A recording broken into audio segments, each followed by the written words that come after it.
Well, when I was growing up, I always wanted to play the piano and fly a plane. So I don't know if that's saying that I want to be a pianist or a pilot, but those were my childhood goals. That died away pretty quickly when I started to help my father out on Saturdays in our steak business when I was about the age of 7. By the time I turned 13, for my 13th birthday, he would have turned that steak business over to me. And so at a very young age, I was taught, the responsibilities of owning my own business, managing monies, and, just basically dealing with customers and stuff like that. I was always a technical fella and into technologies and stuff like that. So I picked up a habit of dismantling computers and electronics and putting them back together, and I guess you could just say it was a gift because by the age of 15 I knew how to repair computers, build computers without even being taught. But what most of all I did was I've always taken any capital that I had and just invested into multiplying that capital. So I would take $300 and buy a computer, sell it for $6, and then take the $6 and buy 2 computers and sell it for $12, and then the list goes on and on.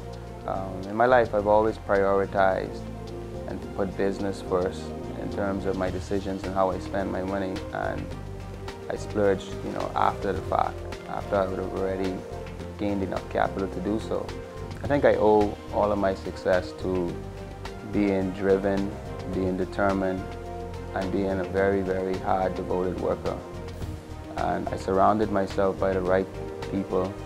I kept friends that shared the same goals and passions as me. And I prioritized my spending.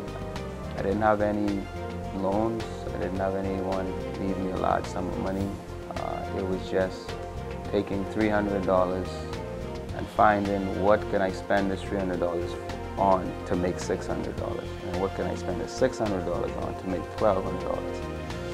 And it's a formula that's called basically creep before you walk. And there was times when my stock consisted of 2 cell phones, 1 laptop, and a cordless phone, and that was my stock. And then my stock eventually go to 10 cell phones, 10 laptops, and then so it's just basically a grind. And if you are passionate about it, you have to stick with it. Surround yourself, by people that mean you well. Surround yourself with the type of resources that can take you to the next level, and the results will be very fruitful. I choose the name OWN because I know the power of ownership, and I know the struggles we face as a nation, and people being lack the resources they need to just get that extra step in life. There's a lot of brilliant minds out there. I know what I started from and how small of a capital I started from and how I was able to multiply it into an empire. So I know it doesn't require a large sum of money, but some persons don't even have that small start. And because as an entrepreneur, I know that all you need is a dream, a dollar and a dream. So I want to just OWN is designed to bring that dollar together with that dream and then create empires.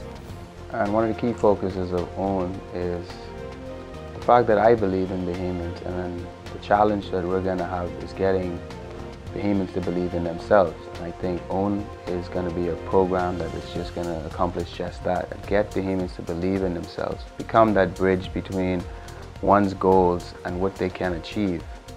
And if we expose our Bahamians and provide them with the opportunities they need, we will see these businesses spring up, provide the type of employment we all desire, and our economy would just take off. And we are so delighted to be a part of this exercise, and we can't wait to see the outcome of what OWN is going to actually do for our country.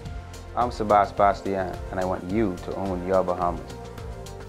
Join us Thursday, March 5th, live here at NB12, 8 p.m. or at the Hilton, and find out how you can become the next entrepreneur with our OWN Bahamas grant funding program.